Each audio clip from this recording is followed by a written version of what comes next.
கொண்டு வராங்க. ஒரு வாரமாக சாலை மீன், அதனால வாங்கலை தங்கம். நேற்று வாங்கின மீன் பகுதி ஃப்ரிட்ஜில் இருக்குது. சரியா? அச்சோ, பிள்ளை மீன் ரொம்ப தேடுறாளே. பிள்ளைக்கு இன்னைக்கு முட்டை தான். சரியா? மீன் சாப்பாடு கிடையாது இன்னைக்கு. பிள்ளைக்கு முட்டையோட மஞ்சக்கரு, சரியா, பூசணிக்கெல்லாம் இருக்குது. சாப்பாடு ரெடி பண்ண போகிறேன். ஓகேவா? சரியாம்மா? அப்புறம் நாளைக்கு ஞாயிற்றுக்கிழமை பிள்ளைக்கு சிக்கன். ஓகேவா? மீன் வாங்கலை தங்க. இங்கே பாரு, பாரு, ஒன்றுமே வாங்கலை. பார்த்தியா நீ?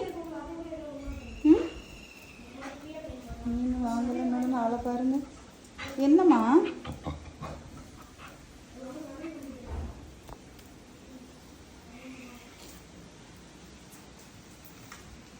எடுத்தது பெய்யாச்சு.